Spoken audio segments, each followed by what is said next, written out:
जय हिंद प्यारे साथियों, आप सभी का स्वागत है आपके अपने यूट्यूब चैनल मेंटेन क्लासेज में। दोस्तों, आज हम लोग देखने वाले हैं साइंस का यानी विज्ञान का महत्वपूर्ण ऑब्जेक्टिव प्रश्न।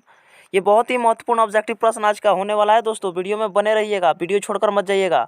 अगर इस वीडियो को आप देख लेते हैं तो निश्चित है कि एग्ज़ाम में आपसे जो भी सवाल पूछा जाएगा इसके अंदर से ही पूछा जाएगा। तो चलिए फटाफट वीडियो को स्टार्ट करते हैं और सवाल को देखते हैं। आज हम लोग 27 सवाल को देखेंगे। चलिए दोस्तों, पहला नंबर प्रश्न को देखिए क्या बोल रहा है यहाँ पे। दोस्तों, पहला नंबर प्रश्न बोल रहा है 1 किलोवाट बराबर होता है। बतलाइए कमेंट में करके 1 किलोवाट बराबर कितना होता है, बतलाइए। आपका ऑप्शन ए बिल्कुल राइट हो जाएगा, 3.6 गुने 10 के पावर 6 जूल। ऑप्शन ए बिल्कुल राइट हो जाएगा। चलिए 28 नंबर प्रश्न को देखते हैं। एथेनोइक अम्ल को सामान्यतः क्या कहा जाता है? एथेनोइक अम्ल को सामान्यतः क्या कहा जाता है?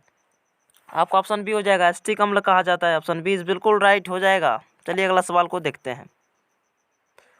29 नंबर प्रश्न है, भारतीय संगीत प्रणाली में संगीत के कितने सुर होते हैं? भारतीय संगीत प्रणाली में संगीत के कितने सुर होते हैं? तो संगीत के 7 सुर होते हैं। आपका ऑप्शन सी बिल्कुल राइट हो जाएगा। सारे गा मा पा धा नि सा जो भी होता है यही 7 सुर होता है। चलिए 30 नंबर प्रश्न को देखते हैं। वायुरोधी बर्तनों में खाद्य सामग्री रखने में उपचयन की गति हो जाती है। वायुरोधी बर्तनों में खाद्य सामग्री को रख देने पर उपचयन की गति क्या हो जाती है? तो उपचयन की गति धीमी हो जाती है। आपका ऑप्शन ए बिल्कुल राइट हो जाएगा, धीमी। अगला प्रश्न की ओर चलिए दोस्तों। 31 नंबर प्रश्न है, नीचे दी गई अभिक्रिया में कौन सा कथन सही है? ये जो आपको अभिक्रिया दिख रहा है, ये समीकरण जो दिया है, इसमें बतलाइए ये कौन सा मतलब कि इसमें कथन सत्य होगा। यहाँ पर देखिए 2Cu+O2 का यहाँ पर क्या हो रहा है, संयोग हो रहा है। यहाँ पर तीर देखिए लगा हुआ है, 2Cu+O2 मिलकर संयोग हुआ 2Cu, तो क्या हुआ, यानी कॉपर के साथ में ऑक्सीजन का ऑक्सीकरण हो रहा है। तो आपका ऑप्शन ए बिल्कुल राइट हो जाएगा, कॉपर का ऑक्सीकरण। ऑप्शन ए बिल्कुल राइट हो जाएगा। चलिए अगला प्रश्न को देखिए। 32 नंबर प्रश्न है, सिल्वर क्लोराइड का रंग क्या है? सिल्वर क्लोराइड का रंग क्या होता है दोस्तों? भूरा होता है। भूरा नहीं दिख रहा है तो श्वेत हो जाएगा। ऑप्शन ए बिल्कुल राइट हो जाएगा। आपका ऑप्शन ए बिल्कुल राइट हो जाएगा। चलिए अगला प्रश्न को देखते हैं। 33 नंबर प्रश्न है, समीकरण CaCO3 एरो उसके ऊपर उष्मा है CaO+CO2 किस प्रकार का समीकरण है? ये जो समीकरण आपको दिख रहा है किस प्रकार का समीकरण है? तो दोस्तों ये यहाँ पर देखिए CaCO3 का क्या है, यहाँ पर एक साथ है, लेकिन तीर यहाँ पर एरो है और उष्मा पर जब इसको उष्मा का जब प्रभाव पड़ा इस पर तो क्या हुआ, CaO+CO2 दो भाग में टूट गया, यानी वियोजित हो गया, अलग अलग हो गया। यहाँ पर संयोग था लेकिन बाद में जाकर क्या हुआ, अलग अलग यानी वियोजित हो गया। यानी आपका ऑप्शन ए बिल्कुल राइट हो जाएगा, वियोजन अपक्रिया। संयोग था, पहले एक साथ था और बाद में जाकर टूट गया, तो आपका वियोजन हो जाएगा। ऑप्शन ए बिल्कुल राइट हो जाएगा। चलिए अगला प्रश्न को देखते हैं।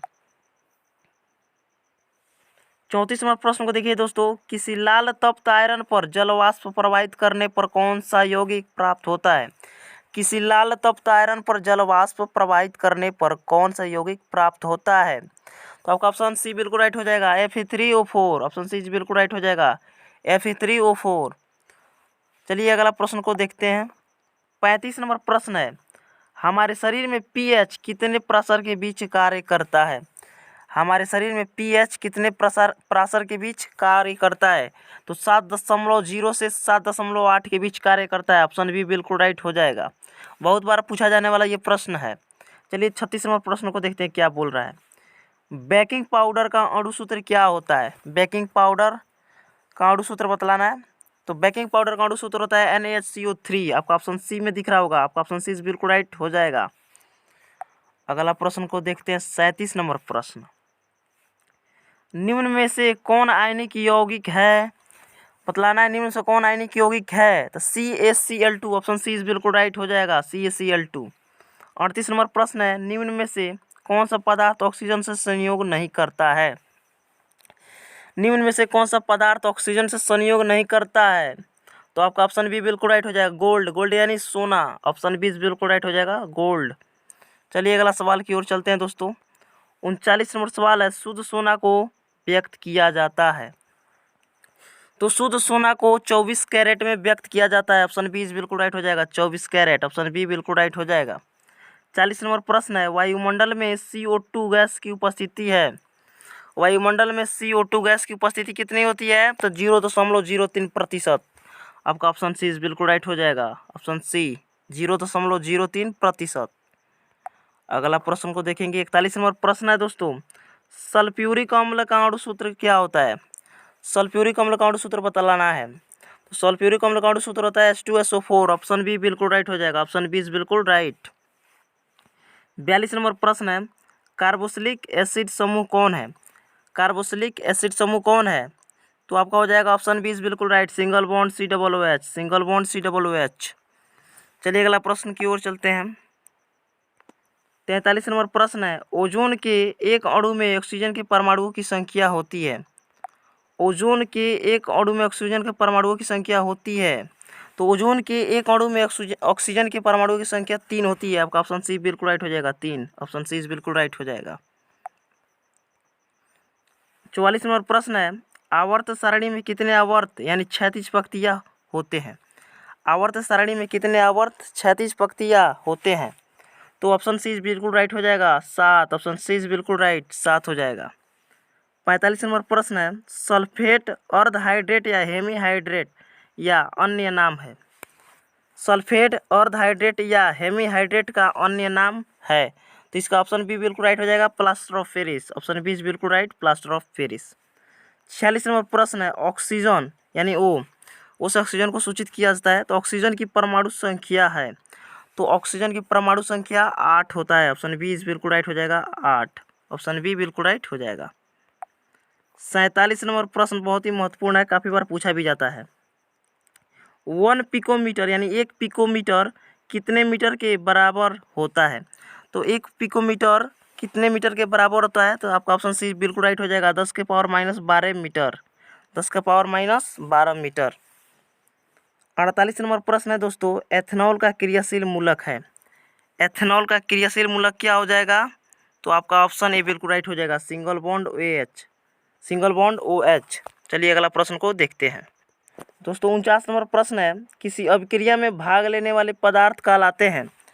किसी भी अभिक्रिया में भाग लेने वाले पदार्थ क्या कहलाते हैं? तो अभिकारक कहलाते हैं। आपका ऑप्शन सी बिल्कुल राइट हो जाएगा, अभिकारक। ऑप्शन सी बिल्कुल राइट हो जाएगा, अभिकारक। चलिए अगला सवाल को देखते हैं। 50 नंबर सवाल है, साधारण नमक का रासायनिक सूत्र क्या है? साधारण नमक का रासायनिक सूत्र क्या होता है जो हम लोग खाते हैं? तो साधारण नमक का रासायनिक सूत्र होता है NaCl। आपका ऑप्शन बी बिल्कुल राइट हो जाएगा। यहाँ पर 51 नंबर सवाल है, निम्न में से कौन मुख्यतः बायोगैस है? बतलाना है यहाँ पर, निम्न में से कौन मुख्यतः बायोगैस है? तो बायोगैस CH4 हो जाएगा। आपका ऑप्शन बी बिल्कुल राइट हो जाएगा, CH4। 51 का ऑप्शन बी CH4। चलिए अगला सवाल को देखते हैं। 52 नंबर प्रश्न है, पोटेशियम। पोटेशियम को कैसे सूचित किया जाता है? पता कर लीजिएगा, बहुत ही महत्वपूर्ण है। पोटेशियम को कैसे सूचित किया जाता है? याद रखिएगा, पोटेशियम को कैसे सूचित किया जाता है? तो पोटेशियम की परमाणु संख्या क्या है? तो पोटेशियम की परमाणु संख्या 19 होता है। ऑप्शन ए बिल्कुल राइट हो जाएगा, 19। ऑप्शन ए बिल्कुल राइट। चलिए 53 नंबर सवाल को देखिए, निम्न में कौन दुर्बल अम्ल है? निम्न में कौन दुर्बल अम्ल है? बताइए कमेंट में जल्दी जल्दी। तो निम्न में जब भी पूछा जाए आपसे दुर्बल अम्ल कौन है, तो आपका हो जाता है CH3COOH। ऑप्शन डी बिल्कुल राइट हो जाएगा, 53 का ऑप्शन डी। चलिए अगला सवाल को देखते हैं। 54 नंबर सवाल है, कार्बन क्या है? कार्बन क्या है? धातु, अधातु, उपधातु या इनमें से कोई नहीं? तो आपका कार्बन अधातु होता है। ऑप्शन बी बिल्कुल राइट हो जाएगा, कार्बन अधातु होता है, इसलिए आपका ऑप्शन बी बिल्कुल राइट हो जाएगा। 55 नंबर सवाल है, नर युग्मक तथा मादा युग्मक के संयोजन में बनता है। नर युग्मक तथा मादा युग्मक के संयोजन में बनता है, तो क्या बनता है? तो जाइगोट बनता है। आपका ऑप्शन ए बिल्कुल राइट हो जाएगा, जाइगोट। चलिए अगला सवाल को देखते हैं। 56 नंबर प्रश्न है, किसी जीव की जीनी संरचना कहलाता है।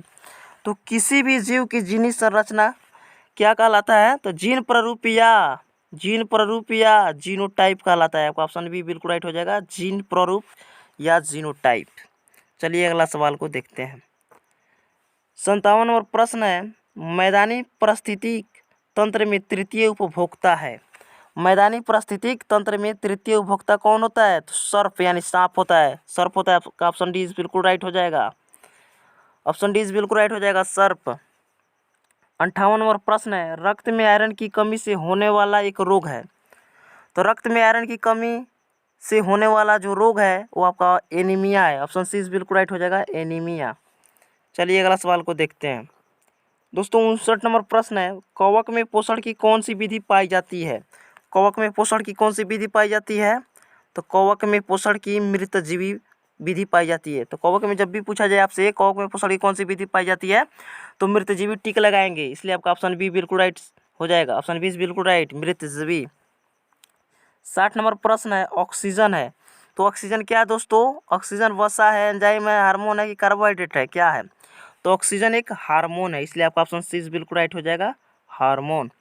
चलिए दोस्तों 61 नंबर प्रश्न है, मानव में डायलिसिस थैली है। तो मानव में डायलिसिस थैली है तो क्या है? नेफ्रॉन। ऑप्शन ए बिल्कुल राइट हो जाएगा, नेफ्रॉन। 62 नंबर प्रश्न है दोस्तों, भोजन का पचना किस प्रकार की अभिक्रिया है? तो भोजन का पचना किस प्रकार की अभिक्रिया है? तो उपचयन है, इसलिए आपका ऑप्शन ए बिल्कुल राइट हो जाएगा दोस्तों। यहीं पर बात करें 63 नंबर प्रश्न की दोस्तों, तो नर युग्मक एवं मादा युग्मक के संलग्न को कहते हैं, क्या कहते हैं?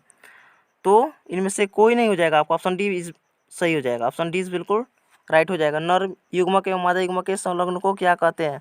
ऑप्शन डी हो जाएगा, इनमें से कोई नहीं होगा दोस्तों। आज के लिए इतना ही, फिर मिलते हैं इसी तरह एक नई वीडियो के साथ। तब तक दोस्तों आप वीडियो को लाइक कर दीजिए और चैनल को सब्सक्राइब करके हमसे जुड़ जाइए, ताकि जब भी मैं वीडियो लेकर आऊँ आप हमसे जुड़ सकें। तो फिर मिलते हैं नेक्स्ट वीडियो के साथ, तब तक के लिए जय हिंद, वंदे मातरम।